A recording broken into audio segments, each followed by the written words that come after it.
हमारे YouTube channel में आज के वीडियो में हम लेकर आए हैं आपके लिए यहाँ पर बहुत ही महत्वपूर्ण क्वेश्चन आंसर उपन्यास विधा से संबंधित यहाँ पर अपन पढ़ रहे हैं महत्वपूर्ण क्वेश्चनों को।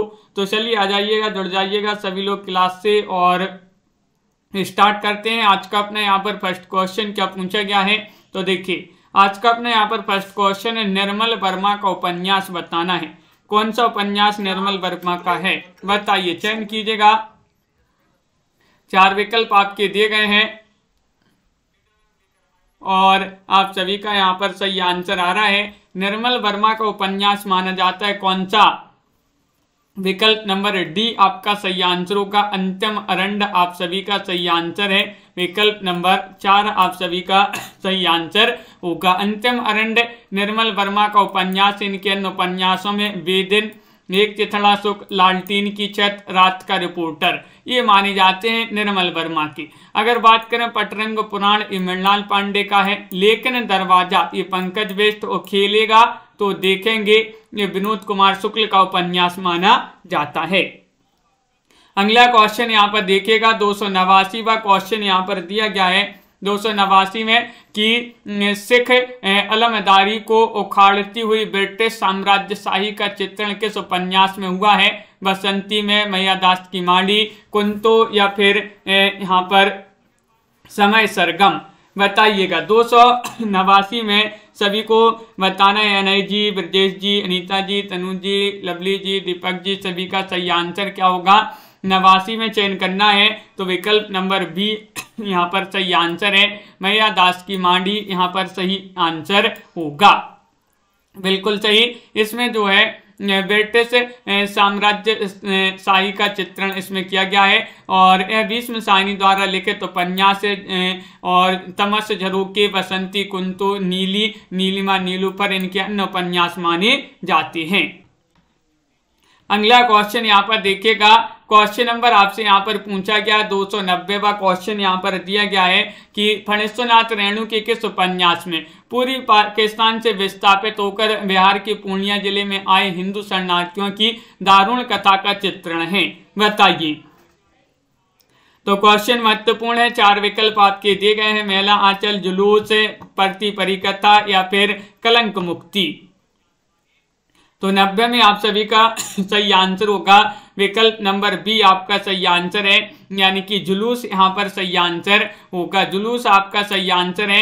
विकल्प नंबर 2 जुलूस उपन्यास जो है फणीश्वरनाथ रेणु जी का, इसमें पूरी पाकिस्तान से विस्थापित होकर आए बिहार के पूर्णिया जिले में आए शरणार्थियों की दारुण कथा का इसमें चित्रण किया गया है। अगला क्वेश्चन यहाँ पर पूछा गया है। क्वेश्चन नंबर आपका यहाँ पर 291वां क्वेश्चन, सूनी घाटी का सूरज उपन्यास के लेखक कौन माने जाते हैं, बताइएगा। चयन कीजिएगा कौन माने जाते हैं। श्रीलाल शुक्ल हैं, नरेश मेहता, हिमांशु श्रीवास्तव हैं या शैलेश मटियानी हैं। चयन कीजिएगा। सूनी घाटी का सूरज उपन्यास के लेखक कौन माने जाते हैं और आप सभी का सही आंसर यहाँ पर आ रहा है श्रीलाल शुक्ल। क्या रहा सही आंसर? श्रीलाल शुक्ल आपका यहाँ पर सही आंसर होगा। विकल्प नंबर 1 जिन्होंने भी यहाँ पर चयन किया है उनका यहाँ पर सही आंसर होगा। बहुत बढ़िया। सूनी घाटी का सूरज 1957 का ये उपन्यास, इसके लेखक श्रीलाल शुक्ल माने जाते हैं। और अगला क्वेश्चन यहाँ पर पूछा गया है, काम और राम का द्वंद्व किस उपन्यास में चित्रित है, बताइएगा। वह उपन्यास बताना है। मानस का हंस, चित्रलेखा, खंजन नयन या नाच्यो बहुत गोपाल। काम और राम का द्वंद्व पूछा गया है और आप सभी का यहाँ पर क्या होगा सही आंसर, दीपक जी। और आप सभी का यहाँ पर सही आंसर क्या होगा? 292वां क्वेश्चन यहाँ पर पूछा गया है और मानस का हंस आपका यहाँ पर सही आंसर होगा। विकल्प नंबर 1 होगा सही आंसर। मानस का हंस जिन्होंने भी चयन किया है उनका सही आंसर यहाँ पर होगा। अगला क्वेश्चन यहाँ पर देखते हैं। क्वेश्चन नंबर आपसे यहाँ पर पूछा गया है कौन सा? यहाँ पर आपसे 93वां क्वेश्चन पूछा। प्रकाशन वर्ष के अनुसार आपके लिए बताना है कि कौन सा यहाँ पर उपन्यासों का सही अनुक्रम है। प्रकाशन वर्ष के अनुसार सभी लोग बताइएगा। राजन जी, कमलाकांत जी, क्या होगा सही आंसर? क्वेश्चन महत्वपूर्ण है और आप सभी का यहाँ पर सही आंसर आ रहा है 93 में विकल्प नंबर बी आपका सही आंसर है आपका बंटी और चित कोबरा, सालमली और कठगुलाब। ये वाला जो विकल्प है, बी वाला विकल्प है, वह आपका सही आंसर होगा। देखिएगा यहाँ पर आपका बंटी 1971 में इसका प्रकाशन हुआ। आपका बंटी कहाँ पर गया? भंडारी में गया है। मन्नू भंडारी की रचना है। चित्त कोबरा ये मृदुला गर्ग जी का उपन्यास है, ये 1979 में इसका प्रकाशन है। सालमली नासिरा शर्मा का उपन्यास है, 1987 में प्रकाशन हुआ है। कठगुलाब मृदुला गर्ग जी का उपन्यास है, 1996 में इसका प्रकाशन हुआ है। अगला क्वेश्चन यहाँ पर देखिएगा, उपन्यास यहाँ पर पात्र दिए गए हैं, उनके उपन्यासों के साथ सम्मिलित करना है। चलिए यहाँ पर सम्मिलित कर देते हैं। यहाँ पर सूची 1 को सूची 2 से सम्मिलित करना है। कूट भी आपके यहाँ पर दिए गए हैं, इन कूट की सहायता से आपको बताना है। चलिए सम्मिलित कर देते हैं यहाँ पर। तो देखिएगा यहाँ पर लाला मदन मोहन परीक्षा गुरु और नाहर से ये माने जाते हैं किसके? नाहर से माने जाते हैं नूतन ब्रह्मचारी के हो जाएंगे। और जो लाला भगवान दीन ये वामा शिक्षक और वासुदेव शास्त्री जो है भाग्यवती आपका यहाँ पर सही आंसर होगा। इस प्रकार विकल्प नंबर 1 आपका यहाँ पर सही आंसर होगा। विकल्प नंबर 1 जिन्होंने भी चयन किया है उनका सही आंसर होगा। बिल्कुल सही, बहुत बढ़िया। सभी लोगों ने यहाँ पर सही आंसर जिन्होंने भी चयन किया है ये उनका सही आंसर होगा। अगला क्वेश्चन है कि विश्वनाथ प्रसाद निम्नलिखित में से किस उपन्यास का पात्र है? विश्वनाथ प्रसाद बताना है। ये दीर्घ तपा के पात्र हैं, कितने चौराहे, मेला आंचल या फिर परती परिकथा, बताइएगा। राकेश जी क्या होगा सही आंसर? क्वेश्चन 95 महत्वपूर्ण क्वेश्चन यहाँ पर पूछा गया है। और मेला आंचल जिन्होंने भी यहाँ पर विकल्प नंबर सी चयन किया है, मेला आंचल, उनका यहाँ पर सही आंसर होगा सी वाला विकल्प आपका सही आंसर है। बिल्कुल सही, बहुत बढ़िया। मेला आंचल का पात्र हैं विश्वनाथ प्रसाद। और अगला क्वेश्चन यहाँ पर देखिएगा, क्वेश्चन नंबर आपसे यहाँ पर पूछा गया है 296वां क्वेश्चन यहाँ पर दिया गया है कि बाल ब्याह संधि और किशोर मन का मनोवैज्ञानिक अंकन किस उपन्यास में हुआ है? जयवर्धन में, शेखर एक जीवनी में, सन्यासी में या संघर्ष में? 296 में आप सभी को चयन करना है। महत्वपूर्ण क्वेश्चन यहाँ पर पूछा गया है और 296 में आप सभी का सही आंसर है शेखर एक जीवनी। शेखर एक जीवनी आपका यहाँ पर विकल्प नंबर जो बी है वह आप सभी का सही आंसर होगा। शेखर एक जीवनी आपका सही आंसर है, बहुत बढ़िया। आगे का उपन्यास माना जाता है ये विकल्प नंबर बी आपका सही आंसर है। शेखर एक जीवनी जो है 2 भागों में है, 1940 और 1944, ये 2 भागों में है। और नदी के द्वीप भी इन्हीं की रचना है, अपनी अपनी अजनबी, ये भी इन्हीं की रचना मानी जाती है। यहाँ पर पात्रों को उनसे संबंधित उपन्यासों के साथ यहाँ पर सम्मिलित करना है। सूची 1 को सूची 2 से चलिए सम्मिलित कर देते हैं। यहाँ पर कूट भी दिए गए हैं, एक बार कूट देख लें, ये है आपके कूट। तो चलिए देखिए यहाँ पर सम्मिलित करना है। सबसे पहले यहाँ पर दिए गए हैं कौन? जयदेवपुरी माने जाते हैं किसके पात्र? झूठा सच के पात्र। चंद्र माधव किसके पात्र माने जाते हैं? नदी के द्वीप के पात्र माने जाते हैं। फूल बाबू ये माने जाते हैं बलचनमा के पात्र फूल बाबू। और निर्गुनिया जो हैं ये नाच्यो बात गोपाल के पात्र माने जाते हैं निर्गुनिया। तो यहाँ पर इस प्रकार जो है सम्मिलित किए गए हैं। कूट में आपका यहाँ पर विकल्प नंबर 1 जो है वह सही आंसर होगा। बिल्कुल सही, बहुत बढ़िया। अगला क्वेश्चन यहाँ पर क्या पूछा गया है? क्वेश्चन नंबर आपका 98 यहाँ पर दिया गया है। देखिए 98वां क्वेश्चन, मेला आंचल का प्रकाशन कब हुआ था? प्रकाशन आपसे पूछा गया है। महत्वपूर्ण क्वेश्चन है 1950 में, 1954 में, 1960 में या 1947 में, बताइए। मेला आंचल जो कि फणीश्वरनाथ रेणु जी का उपन्यास माना जाता है और इसका प्रकाशन हुआ था 1954, आपका यहाँ पर सही आंसर होगा। विकल्प नंबर बी जिन्होंने भी यहाँ पर बताया है 1954, उनका यहाँ पर सही आंसर होगा। यह आंचलिक उपन्यास उसमें पूर्णिया जिले के मेरीगंज गांव की कथा इसमें जो है वर्णित थे।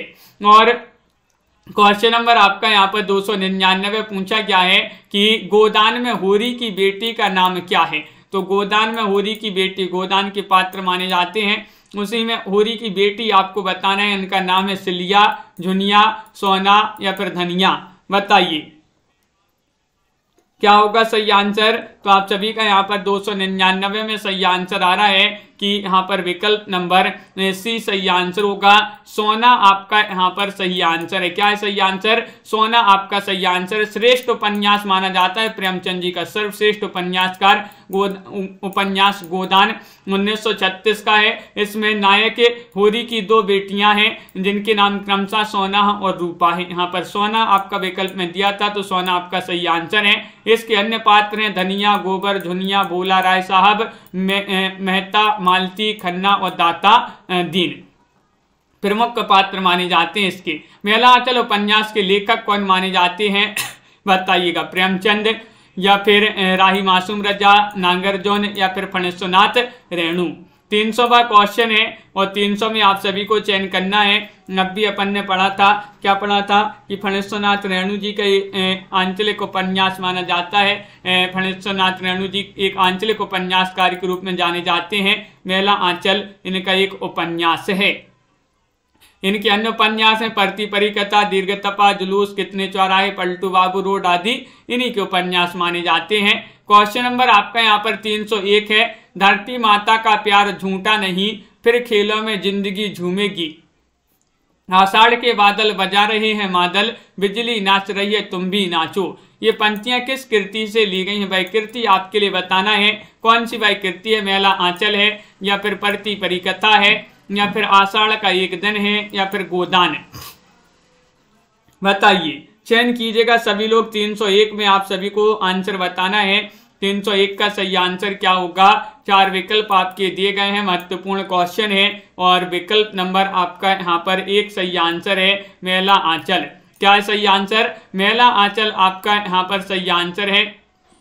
बिल्कुल सही, मेला आंचल से पंक्तियां ली गई हैं। बहुत सारे लोग यहाँ पर सी बता रहे हैं। अगला क्वेश्चन यहाँ पर देखिएगा। क्वेश्चन नंबर 302 पूछा गया है, महत्वपूर्ण क्वेश्चन है। हिंदी में अंग्रेजी ढंग का पहला मौलिक उपन्यास किसे माना गया है? नूतन ब्रह्मचारी को या फिर यहाँ पर रहस्य कथा को, त्रिवेणी को या फिर परीक्षा गुरु को। 302 में आप सभी को चयन करना है, महत्वपूर्ण क्वेश्चन है। और क्या होगा सही आंसर? राकेश जी, भावना जी, तन्मय जी। तो 302 में आप सभी का सही आंसर आ रहा है कि हिंदी में अंग्रेजी ढंग का पहला मौलिक उपन्यास माना जाता है परीक्षा गुरु को। किनको? किसको? परीक्षा गुरु को माना जाता है। विकल्प नंबर 4 आप सभी का सही आंसर होगा। रामचंद्र शुक्ल ने माना है। 1882 में इसका प्रकाशन हुआ था। लाला श्रीनिवास दास का ये उपन्यास माना जाता है। गोदान के संदर्भ में कौन सा तथ्य गलत है? तो गलत तथ्य आपके लिए चयन करना है। गोदान महाजनी समस्या सभ्यता की गाथा है, ये तो आपका सत्य है। उपन्यास में मूलतः मालती की कथा है या फिर मानवीय त्रासदी का भाष्य है या फिर गोदान सामाजिक शोषण का लैंडस्केप है। तो क्वेश्चन नंबर 303 में आप सभी का सही आंसर आ रहा है। विकल्प नंबर बी आपका सही आंसर है कि उपन्यास में मूलतः मालती की कथा है, जो गोदान के संदर्भ में ये तथ्य है, ये गलत है। विकल्प नंबर बी आप सभी का यहाँ पर सही आंसर होगा। बिल्कुल सही, सभी लोगों ने यहाँ पर विकल्प नंबर 2 ही आप लोगों ने यहाँ पर चयन किया है। अगला क्वेश्चन यहाँ पर देखिएगा कि मेला आंचल में किस गांव की जीवन गाथा है? मेला आंचल अब भी अपन ने पढ़ा था। जो मेला आंचल उपन्यास है इसमें किस गांव की जीवन गाथा है? मीरीगंज या फिर गौरीगंज, सिरसीगंज या हजरतगंज। तो आपका मीरीगंज यहाँ पर सही आंसर होगा। क्या है सही आंसर? मीरीगंज विकल्प नंबर 1 आप सभी का सही आंसर है। बिल्कुल सही, रेणु जी का ये उपन्यास है। इसमें मीरीगंज गांव जो कि बिहार राज्य के पूर्णिया जिले में आता है, उसी का जो है इसमें वर्णन है। गोदान का रचना काल क्या माना जाता है? बताइए। गोदान का रचना काल आपसे पूछा गया है, क्या माना जाता है? 1935-36, 1900 यहाँ पर 50-51 होगा और यहाँ पर 1933-34, 1940-41। तो 1935-36 आपका सही आंसर है। कहीं कहीं आपके लिए 35 मिलता है, कहीं कहीं 36 मिलता है। 35-36 आपका सही आंसर होगा। गबन, कायाकल्प, प्रेमाश्रम और सेवा सदन, रंगभूमि, कर्मभूमि आदि इन्हीं के उपन्यास माने जाते हैं। किनके? प्रेमचंद जी के। क्वेश्चन नंबर आपसे यहाँ पर 306 पूछा गया है, ग्लोबल गांव के देवता किसकी कृति है? ग्लोबल गांव के देवता, ये कृति अपन ने पढ़ी है कई बार, किनकी कृति मानी जाती है? चयन कीजिएगा। 4 विकल्प आपके यहाँ पर दिए गए हैं, लाइक अवश्य करते जाइएगा सभी लोग। और क्वेश्चन नंबर 306 में आप सभी का सही आंसर है विकल्प नंबर 1 यानी कि रणेंद्र जी की ये कृति मानी जाती है। विकल्प नंबर 1 आपका सही आंसर होगा। यह आदिवासियों वनवासियों के जीवन पर आधारित उपन्यास माना जाता है, ग्लोबल गांव के देवता। और जो रणेंद्र जी हैं एक झारखंडी साहित्यकार माने जाते हैं। क्वेश्चन नंबर आपसे यहाँ पर पूछा गया है 307 है कि मेला आंचल में पूर्णिया के किस गांव में रहकर डॉक्टर प्रशांत जो है किस संबंध में रिसर्च करना चाहते थे? बताइए। पूर्णिया के किसी गांव में रहकर, पूर्णिया के किसी गांव में रहकर डॉक्टर प्रशांत किस संबंध में रिसर्च करना चाहते थे, ये आपसे पूछा गया है। बताइएगा क्या होगा क्वेश्चन नंबर 307 का सही आंसर? तो विकल्प नंबर डी आपका सही आंसर है, मलेरिया और काला आजार के संबंध में। विकल्प नंबर 4 आपका यहाँ पर सही आंसर होगा। आजार यहाँ पर लिखा है आजार, आजार का अर्थ होता है क्या होता है? रोग। आजार का अर्थ क्या होता है? रोग होता है। देखिए मेला आंचल डॉक्टर प्रशांत जो है इसमें मलेरिया और काला आजार यानी कि रोग के संदर्भ में रिसर्च करना चाहते थे। रेणु जी का उपन्यास हिंदी साहित्य का प्रथम आंचलिक उपन्यास अगर पूछा जाए तो मेला आंचल माना जाता है। अगला क्वेश्चन यहाँ पर देखिएगा, क्वेश्चन नंबर आपसे यहाँ पर पूछा गया है, कौन सा 8वां क्वेश्चन यहाँ पर दिया गया है, 19वीं सदी के नवजागरण के दौरान किस लेखक का हिंदी गद्य के विकास में योगदान नहीं रहा है? नहीं पूछा गया है भीष्म साइनी या फिर भारतेंदु हरिश्चंद्र, प्रताप नारायण मिश्र या फिर बाल मुकुंद गुप्त। 308 में आप सभी को चयन करना है और आप सभी का यहाँ पर सही आंसर क्या होगा चयन कीजिएगा। तो आप सभी का यहाँ पर सही आंसर है भीष्म साइनी। विकल्प नंबर आपका यहाँ पर 1 जो है वह सही आंसर होगा। विकल्प नंबर 1 जिन्होंने भी चयन किया है उनका सही आंसर 19वीं सदी नवजागरण के दौरान भीष्म साइनी का कोई योगदान नहीं रहा है, क्योंकि भीष्म साइनी की बात करें तो ये 20वीं सदी के लेखक माने जाते हैं, जबकि भारतेंदु, प्रताप नारायण मिश्र, बाल मुकुंद गुप्त जी का योगदान रहा है। क्वेश्चन नंबर आपसे यहाँ पर 9 पूछा गया है, गोदान की भाषा के संदर्भ में कौन सा वाक्य गलत है? भाषा का सटीक और सार्थक प्रयोग या फिर व्यंजना पूर्ण प्रयोग, कठिन भाषा, सरल और बोलचाल की भाषा। तो 9वां क्वेश्चन यहाँ पर पूछा गया है 309 में आपको चयन करना है क्या होगा सही आंसर। तो 309 में आप सभी का सही आंसर है कठिन भाषा। ये वाला जो गोदान के संदर्भ में ये वाक्य है कैसा है? गलत है। सी वाला विकल्प आपका सही आंसर होगा, जबकि तीनों सही हैं। गोदान की भाषा सटीक और सार्थक है, इसमें सरल और बोलचाल की भाषा का प्रयोग जो है व्यंजनापूर्ण शैली में हुआ है, तो कठिन भाषा इसकी नहीं है। अगला क्वेश्चन यहाँ पर देखिएगा, 10वां क्वेश्चन पूछा गया है, यथार्थवादी उपन्यासों में किस दृष्टि की प्राधान्यता रहती है? 310 में आपको चयन करना है, परंपरा केंद्रित, व्यक्ति केंद्रित, वस्तु केंद्रित या फिर रूप केंद्रित। 310 का सही आंसर चयन कीजिएगा सभी लोग। महत्वपूर्ण क्वेश्चन यहाँ पर दिया गया है और आप सभी का यहाँ पर 310 में सही आंसर आ रहा है। क्या आ रहा है सही आंसर? वस्तु केंद्रित आप सभी का सही आंसर होगा। विकल्प नंबर सी जिन्होंने भी यहाँ पर चयन किया है वस्तु केंद्रित, उनका यहाँ पर सही आंसर है। यथार्थवादी उपन्यासों में वस्तु केंद्रित दृष्टि की प्राधान्यता रहती है।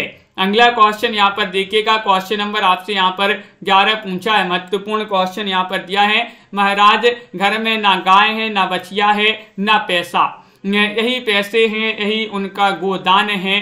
गोदान में यह कथन किसका माना जाता है? बताइएगा। झुनिया, हीरा, धनिया या फिर गोबर, किनका ये जो है कथन माना जाता है गोदान उपन्यास में? ये आपको चयन करना है। महत्वपूर्ण क्वेश्चन है, 11वां क्वेश्चन है। और धनिया सभी लोग बता रहे हैं कि विकल्प नंबर जो सी है वह आपका सही आंसर होगा। बिल्कुल सही। यह कथन होरी की पत्नी धनिया द्वारा होरी की मृत्यु पर एक कथन कहा गया था। अगला क्वेश्चन यहाँ पर देखिएगा, मेला आंचल में डॉक्टर कमली का संबंध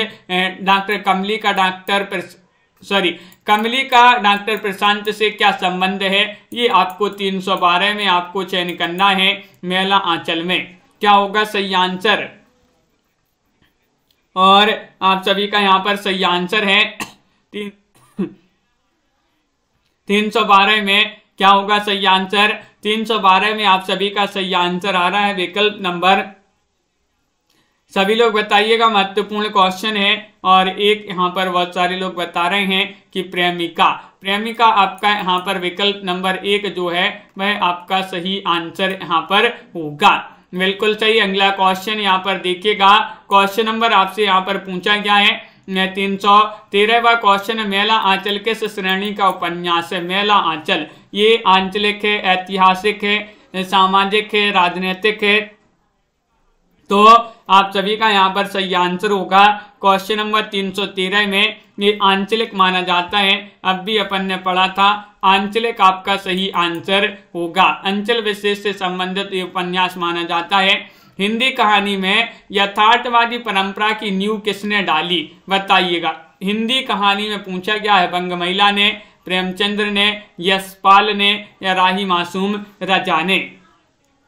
क्वेश्चन महत्वपूर्ण है। 14वां क्वेश्चन आपसे यहाँ पर पूछा गया है और 14 में आप सभी का क्या होगा सही आंसर? बताइए, महत्वपूर्ण क्वेश्चन है और बहुत सारे लोग प्रेमचंद यहाँ पर बता रहे हैं कि विकल्प नंबर बी आप सभी का सही आंसर होगा, प्रेमचंद। तो बिल्कुल सही आंसर आप लोगों ने यहाँ पर चयन किया, विकल्प नंबर 2 आप सभी का सही आंसर है, प्रेमचंद आपका सही आंसर होगा। और बंग महिला का मूल नाम जो है राजेंद्र बाला घोष माना जाता है, या जो हिंदी जो प्रथम महिला कहानीकार के रूप में प्रसिद्ध हैं। दुलाई वाली इनकी प्रसिद्ध कहानी मानी जाती है। अगला क्वेश्चन यहाँ पर देखिएगा, भारत के विभाजन की मार्मिक पीड़ा को व्यक्त करने वाला उपन्यास कौन सा है? 315 में आपको चयन करना, शेखर एक जीवनी है, तमस है, गुनाहों का देवता है, त्यागपत्र है। और 315 में आप सभी को चयन करना है, क्या होगा 315 का सही आंसर?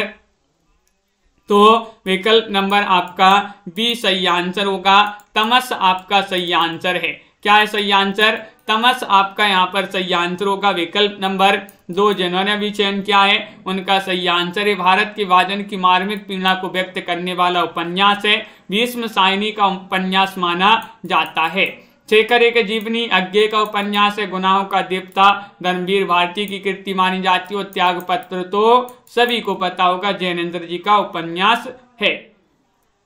क्वेश्चन नंबर आपसे यहाँ पर पूछा गया है कौन सा? यहाँ पर पूछा गया 16 निपुणिका हजारी प्रसाद द्विवेदी के किस उपन्यास की नारी पात्र मानी जाती हैं? 16 में बताना है चारूचंद्र लेख, अनामदास का पोथा, पुनर्नवा या फिर बाणभट्ट की आत्मकथा। बताइए क्या होगा सही आंसर? चयन कीजिएगा। महत्वपूर्ण क्वेश्चन यहाँ पर दिया गया है, क्वेश्चन नंबर 316 यहाँ पर पूछा गया है और 316 में आप सभी का सही आंसर आ रहा है डी, यानी कि बाणभट्ट की आत्मकथा। विकल्प नंबर 4 आप सभी का यहाँ पर सही आंसर होगा। बाणभट्ट की आत्मकथा की प्रमुख पात्र है निपुणिका हजारी प्रसाद द्विवेदी का ये उपन्यास है। अगला क्वेश्चन यहाँ पर देखिएगा, क्वेश्चन नंबर आपसे यहाँ पर पूछा गया है 317, दहेज और अनमेल विवाह की समस्या को प्रेमचंद ने अपनी किस उपन्यास में इस समस्या को उठाया है? बताइएगा। सेवा सदन, मंगलसूत्र, प्रतिज्ञा या फिर निर्मला? क्वेश्चन महत्वपूर्ण है, 317वां क्वेश्चन है। लाइक अवश्य कर लेंगे सभी लोग जिन्होंने अभी तक लाइक नहीं किया है, लाइक अवश्य करते जाइएगा सभी लोग। और 17 में डी आपका यहाँ पर सही आंसर होगा, डी आपका यहाँ पर सही आंसर होगा, बिल्कुल सही। बहुत बढ़िया राखी जी, इसमें अभी जो है गिने नहीं है कितने क्वेश्चन है, सबके जो है अलग अलग विधा से यहाँ पर क्वेश्चन अलग अलग हैं। अगला क्वेश्चन यहाँ पर देखिएगा, क्वेश्चन नंबर आपसे यहाँ पर पूछा गया है कौन सा? यहाँ पर आपसे 18वां क्वेश्चन है, चित्रलेखा। यहाँ पर पूछा कि निम्नलिखित में से कौन सा युग्म असंगत है? असंगत युग्म आपके लिए बताना है सन्यासी ईलाचंद जोशी या फिर बसंती भीष्म साइनी, आवारा मसीहा विष्णु प्रभाकर, चित्रलेखा भगवती प्रसाद वाजपेयी। बताइए, आपको बताना है असंगत युग्म, जो सही युग्म नहीं है वह कौन सा है। तो आप सभी का सही आंसर आ रहा है कि 18 में चित्रलेखा जो है भगवती प्रसाद वाजपेयी, ये वाला आपका सही आंसर होगा। विकल्प नंबर डी जिन्होंने भी चयन किया है उनका यहाँ पर सही आंसर होगा, बिल्कुल सही। विकल्प नंबर 4 आपका सही आंसर है। चित्रलेखा भगवती चरण वर्मा जी का माना जाता है, ये वाजपेयी जी का नहीं माना जाता है। अपन ने इसको याद किया था, चित्रलेखा भगवती के चरणों के चित्र बनाना है, भगवती के चरणों के चित्र बनाना है। तो भगवती के चरणों की, तो भगवती चरण और क्या करना है, चित्र बनाना है, तो चित्र से चित्रलेखा। मृणाल बताने किस उपन्यास की स्त्री चरित्र का नाम है मृणाल। सेवा सदन, गोदान, त्यागपत्र या फिर शेखर एक जीवनी। तो आप सभी का यहाँ पर सही आंसर क्या होगा, सोनिका जी, अंश जी, हेमलता जी, सभी लोग बताइएगा। महत्वपूर्ण क्वेश्चन है, 19वां क्वेश्चन यहाँ पर पूछा गया है और आप सभी का यहाँ पर सही आंसर आ रहा है त्यागपत्र। त्यागपत्र आपका यहाँ पर सही आंसर होगा। विकल्प नंबर जिन्होंने भी चयन किया है सी, उनका यहाँ पर सही आंसर होगा। त्यागपत्र आपका सही आंसर है। देखिए, त्यागपत्र की स्त्री चरित्र मृणाल है, सेवा सदन की सुमन है, गोदान की धनिया है और शेखर एक जीवनी की कौन है, शशि। अगला क्वेश्चन यहाँ पर देखिएगा, अपने अपने अजनबी साहित्य की किस विधा की रचना मानी जाती है। अपने अपने अजनबी विधा पूछा है, ये किस विधा की रचना मानी जाती है। तो आप सभी का यहाँ पर सही आंसर आ रहा है, ये मानी जाती है किस विधा की रचना। क्या पढ़ रहे हैं अपन, उपन्यास पढ़ रहे, तो उपन्यास विधा की रचना मानी जाती है। ए विकल्प नंबर बी आप सभी का सही आंसर होगा। बहुत बढ़िया। अज्ञे का ये उपन्यास माना जाता है। शेखर एक जीवनी, नदी के दीप, अपने अपने अजनबी आदि उपन्यास जो हैं अज्ञे के माने जाते हैं। नौकर की कमीज किस विधा की रचना मानी जाती है, किसकी रचना मानी जाती है, बताइएगा। नाटक, उपन्यास, कहानी या आत्मकथा। तो केवीएस पीजीटी में क्वेश्चन 2017 में जो परीक्षा हुई थी उसमें पूछा गया था, नौकर की कमीज साहित्य की किस विधा की रचना मानी जाती है।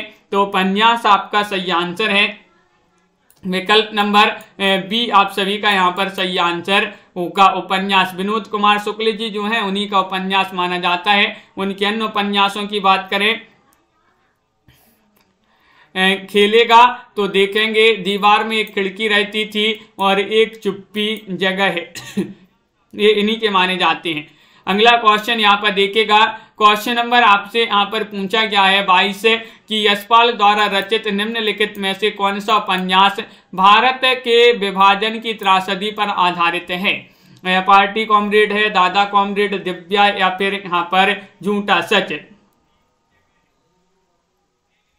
और आप सभी का यहाँ पर सही आंसर आ रहा है 322 में बताना है। यहाँ से तो जो है क्लास अच्छी चल रही है। सुनैना जी, आपके यहाँ पर नेटवर्क प्रॉब्लम हो रही होगी। तो 322 में आप सभी का डी होगा सही आंसर, यानी कि झूठा सच आप सभी का सही आंसर होगा। झूठा सच जिन्होंने विकल्प नंबर 4 चयन किया है उनका सही आंसर होगा।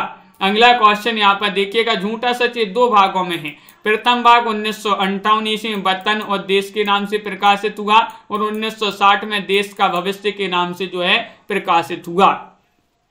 अगला क्वेश्चन यहाँ पर देखिएगा, निम्नलिखित में से किस रचना की पृष्ठभूमि मछुआरा जीवन है, बताइएगा। चयन कीजिएगा। 23वां क्वेश्चन यहाँ पर 323 आपसे पूछा गया है, कब तक पुकारूं, मछली मरी हुई या फिर सागर लहरें और मनुष्य या फिर आधा गांव।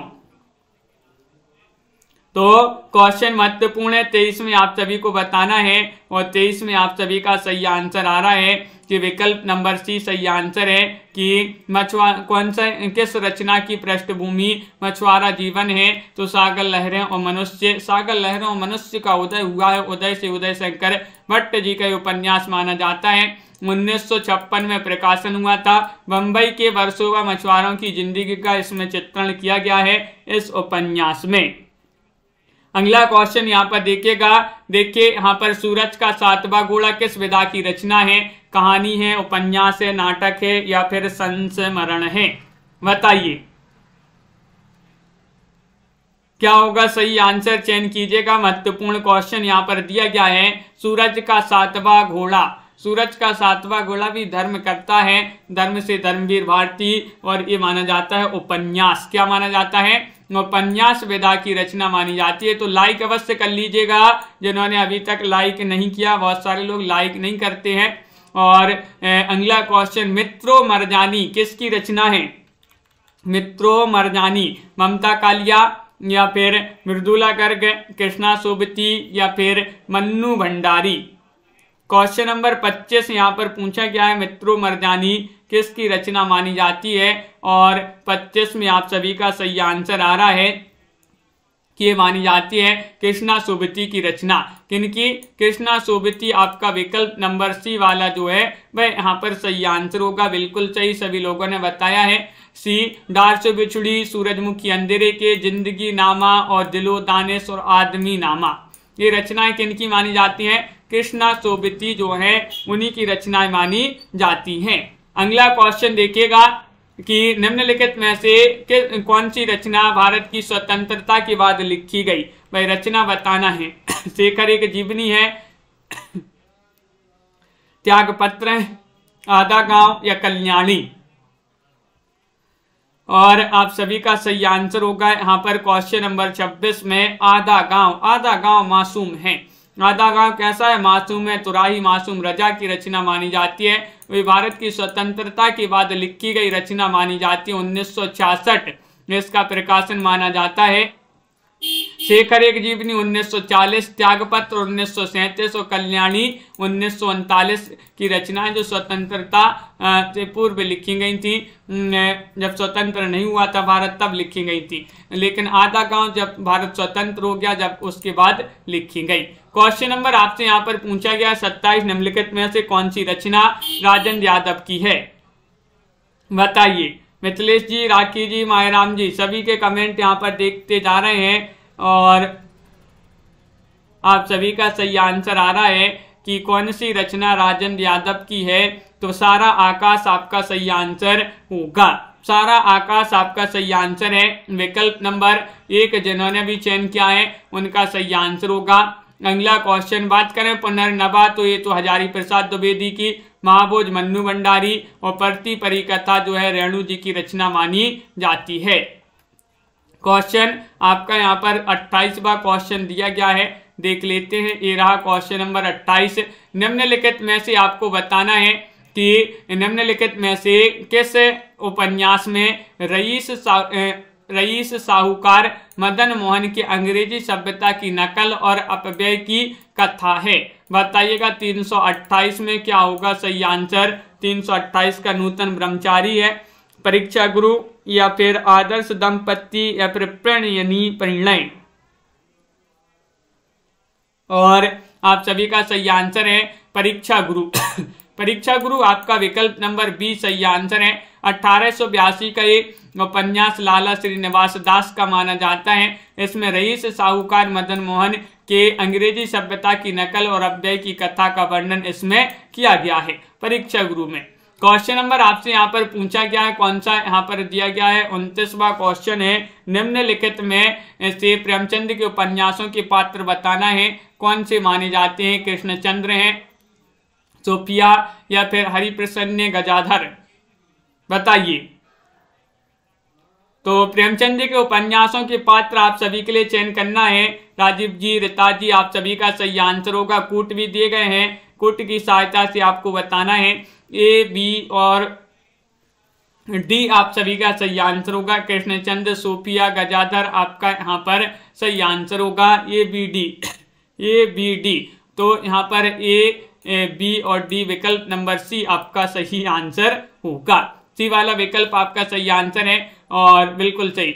यहाँ पर बात करें हरिप्रसन्न, ये सुनीता के पात्र माने जाते हैं, जो कि ये उपन्यास है किनका? जैनेन्द्र जी का। अगला क्वेश्चन यहाँ पर देखिएगा। सोफिया रंगभूमि के पात्र हैं, प्रेमचंद जी का उपन्यास है। कृष्णचंद्र सेवा सदन के पात्र हैं, गजाधर सेवा सदन के पात्र माने जाते हैं। उपन्यासों को उनके वर्ण विषय के साथ सम्मिलित करना है। चलिए सम्मिलित कर देते हैं सूची 1 को सूची 2 से। कूट भी आपके यहाँ पर दिए गए हैं जिनमें आपको कूट की सहायता से बताना है क्या होगा सही आंसर। देखिए ये आपके कूट हैं। चलिए अब सम्मिलित कर देते हैं। यहाँ पर सबसे पहले आपको बताना है, देखिए अजय की डायरी। अजय की डायरी जो है विश्वविद्यालय की पृष्ठभूमि और अंतराल जो है, अंतराल में स्त्री पुरुष संबंधों में जटिलता, और बसंती जो है बसंती महानगरों में बसी गंदी बस्तियों का चित्रण, और महाभोज जो है ये समकालीन राजनीतिक परिवेश, इसकी जो है वर्ण विषय माना जाता है रचनाओं का ए। तो इस प्रकार आपका यहाँ पर कोड में विकल्प नंबर ए वाला जो है वह आप सभी का यहाँ पर सही आंसर होगा। बिल्कुल सही, विकल्प नंबर 1 आपका सही आंसर है। अगला क्वेश्चन यहाँ पर देखिएगा। यहाँ पर आपको क्या करना है, पात्रों को यहाँ पर सम्मिलित करना है कि किस उपन्यास के कौन पात्र हैं। चलिए सम्मिलित कर देते हैं। यहाँ पर कूट दिए गए हैं, ये आपके कूट हैं, एक बार देख लें और सम्मिलित कर देते हैं। यहाँ पर देखिएगा सबसे पहले आपको बताना है यहाँ पर सूरज का 7वां घोड़ा, इसके पात्र माने जाते हैं मांडिक मुल्ला। कौन माने जाते हैं? मांडिक मुल्ला। मांडिक मुल्ला। मेला आंचल के पात्र कौन माने जाते हैं? मेला आंचल के पात्र विश्वनाथ माने जाते हैं। और 1 इंच मुस्कान के पात्र कौन माने जाते हैं? रंजना। और तमस के कौन है? तमस के है नत्थू आपका इस प्रकार जो है सम्मिलित किए गए। विकल्प नंबर 1 आपका सही आंसर होगा, ये वाला विकल्प जिन्होंने भी चयन किया है उनका सही आंसर होगा। तमस भीष्म साहिनी का उपन्यास है। गोदान उपन्यास की नायिका बताना है कौन मानी जाती हैं? धनिया, अनुजा, रानी, निर्मला। बताइए। कम लोग जुड़ रहे हैं, क्या बात है सीमा जी, उमेश जी। आजकल जो है 2-3 दिन से क्लास में बहुत कम लोग जुड़ रहे हैं और आप सभी का यहाँ पर 332 में सही आंसर चयन करना है। गोदान उपन्यास की नायिका बताना है कौन मानी जाती हैं? तो धनिया आप सभी का सही आंसर होगा। धनिया जिन्होंने विकल्प नंबर 1 चयन किया है उनका यहाँ पर सही आंसर होगा। धनिया आपका सही आंसर है। मुंशी प्रेमचंद जी का प्रमुख उपन्यास माना जाता है। गोदान प्रसिद्ध अंतिम उपन्यास माना जाता है। और खंजन नयन के रचनाकार कौन माने जाते हैं? बताइएगा। खंजन नयन भीष्म साहिनी या फिर यहाँ पर अमृता प्रीतम, मोहन राकेश या फिर अमृतलाल नांगर। क्वेश्चन महत्वपूर्ण है, 333वां क्वेश्चन है और 333 में आप सभी का सही आंसर क्या होगा? खंजन नयन, अमृतलाल नांगर। हाँ, सबको ठंड लग गई है। बिल्कुल, तो ठंडी भी बहुत तेज हो रही है। और विकल्प नंबर आपका डी जो है भाई आपका सही आंसर है। खंजन नयन अमृतलाल नागर जी का उपन्यास है। किसके जीवन पर आधारित है? ये सूरदास जी के जीवन पर आधारित उपन्यास माना जाता है। कौन सा? खंजन नयन। बिल्कुल सही, सूरदास जी के जीवन चरित्र को इसमें उद्घाटित किया गया है। और मानस का हंस अगर पूछा जाता है, ये भी नहीं क्या माना जाता है, जिसमें गोस्वामी तुलसीदास जी का जीवन चरित्र वर्णन है। क्वेश्चन नंबर आपसे यहाँ पर 34 पूछा गया, महत्वपूर्ण क्वेश्चन है। देखिएगा, इलाचंद जोशी के उपन्यास जहाज का पंछी को किस श्रेणी में रखा जा सकता है? तो पता होगा आपके लिए, जहाज का पंछी जो है जोश में आ गया, अपन ने याद किया था ना, जहाज का पंछी जोश में आ गया, तो जोश से इलाचंद जोशी आपका सही आंसर होगा। और ये इसको आप किस श्रेणी में रखोगे? ऐतिहासिक, सामाजिक, मनोवैज्ञानिक या फिर इसको आत्मकथात्मक? 34वां क्वेश्चन है। 34 में आप सभी का सही आंसर है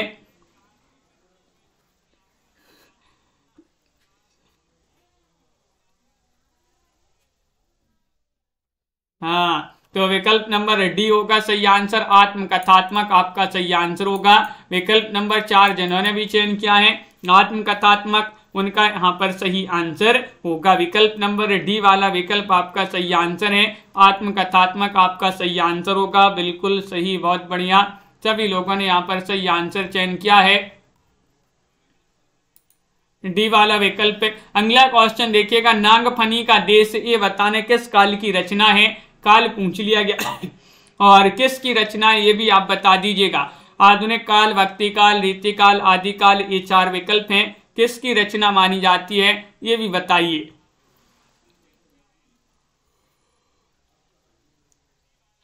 और आप सभी का सही आंसर आ रहा है, नागफनी का देश आधुनिक काल की रचना है, अमृत राय की रचना है। विकल्प नंबर 1 आपका यहाँ पर सही आंसर होगा। विकल्प नंबर ए वाला जिन्होंने भी चयन किया है उनका यहाँ पर सही आंसर होगा। बहुत बढ़िया, विकल्प नंबर यहाँ पर 1 आपका सही आंसर है। सभी लोगों ने यहाँ पर सही तरीके से आंसर बताए हैं।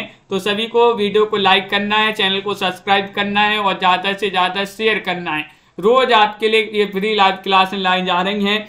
ये अब अगली क्लास आपके लिए मिलेगी शाम को 7:30 बजे। तो शाम को 7:30 बजे आना है सभी के लिए। सामान्य हिंदी व्याकरण जहाँ पर अपन पढ़ते हैं, तो सभी को जुड़ना है उस क्लास से। सभी के लिए बहुत बहुत धन्यवाद। मनीषा जी, अजनबी गर्ल्स जी, प्रीति जी, हेमलता जी, अनय जी, अंश जी, मनीष पांडे जी, कमलाकांत जी और उमेश जी, राखी जी, मायराम जी, मनीषा, शिवी जी, साधना जी, मंजू जी, लवली ठाकुर जी, तन्मय जी, रीता जी, कंचन जी और अनय जी, हेमलता जी, साधना जी, अनीता जी और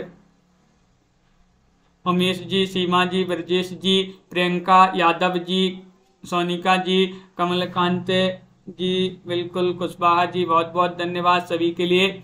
शुभम जी, प्रीति वकील जी, राकेश जी, लवली जी, हाँ, अंश जी, भावना जी, मायाराम जी, राजीव जी, कल्पना जी, राखी जी, तनु पांडे जी, बहुत बहुत धन्यवाद सभी के लिए। तो इसी तरह से रोज जुड़ना है, अपनी रोज क्लासें चलती हैं और इसी तरह से आपको जुड़े रहना है। नीतू जी लेट हो गई और सभी के लिए बहुत बहुत धन्यवाद। आज के वीडियो में बस इतना ही। अरविंद वर्मा जी और दीपक पवार जी, मायराम जी, संडे को अपनी क्लास दीपक मायराम जी सुबह वाली और दोपहर वाली और शाम वाली जो है नहीं हुई थी। 2 क्लासें हुई थी संडे को, होती हैं वो शाम को 7:30 बजे और रात्रि में 10 बजे वाली। हाँ तन्मय जी, तो सभी के लिए बहुत बहुत धन्यवाद। आज के वीडियो में बस इतना ही। उपासना जी, मनीषा जी, भावना जी, सभी लोग इसी तरह से जुड़े रहिएगा, अपनी प्रैक्टिस करते रहिएगा। सभी के लिए बहुत बहुत धन्यवाद और जय हिंद।